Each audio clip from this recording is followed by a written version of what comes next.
વડોદરાના ગોત્રી રોડ ઉપર આવેલ દીનદયાળ નગરમાં રહેતા હિનાબેન ચિરાગભાઈ પરમારે લક્ષ્મીપુરા પોલીસ મથકે નોંધાવેલ ફરિયાદમાં જણાવ્યું હતું કે 29મી જૂન 2026ની રાત્રિના આશરે 10 વાગે મુન્ના કનોજિયા અને તેમના પતિ મિત્ર ઉદય ઉર્ફે કિશુ ડોડિયા વચ્ચે ઝઘડો થયો હતો।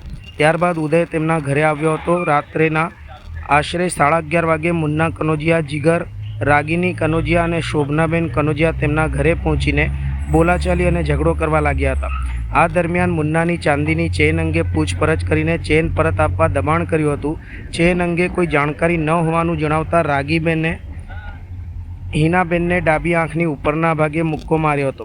આ ઉપરાંત જીગરે મોટું ચપ્પુ કાઢીને ચેન નહીં મળે તો જાનથી મારી નાખવાની ધમકી આપી હતી। જો કે તે દરમિયાન પોલીસ આવી જતાં ચપ્પુ સંતાડી દીધું હતું। બીજી તરફ દીનદયાળ નગરમાં રહેતા રાગિણીબેન જયરાજભાઈ કનોજિયા પણ લક્ષ્મીપુરા પોલીસ સ્ટેશનમાં ફરિયાદ નોંધાવી છે। તેમણે ફરિયાદમાં જણાવ્યું હતું કે 29મી જૂન 2026ની રાત્રિના 11:30 વાગ્યાની આસપાસ તેઓ પરિવારજનોની સાથે ઘર નીચે બેઠા હતા। ત્યારે વિજય ઉર્ફે ઢોલો રાણા, ઉદય ઉર્ફે કિશુ ડોડિયા અને જયમીન વાઘેલા ત્યાં આવ્યા હતા અને તેના ભાઈને વોડા વિસ્તારમાં નહીં આવવાનું કહેતા બોલાચાલી શરૂ થઈ હતી।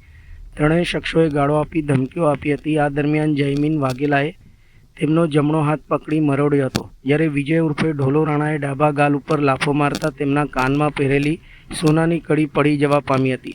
ત્યારબાદ તેમના સસરા વચ્ચે પડતા તેમની સાથે પણ ઝપાઝપી કરવામાં આવી હતી, જેમાં તેમના સસરાના ગળામાં પહેરેલી ચાંદીની ચેન તૂટી ગઈ હતી। આ ઘટના દરમિયાન પોલીસની ગાડી આવી જતાં 3 આરોપીઓ સ્થળ ઉપરથી ફરાર થઈ ગયા હતા।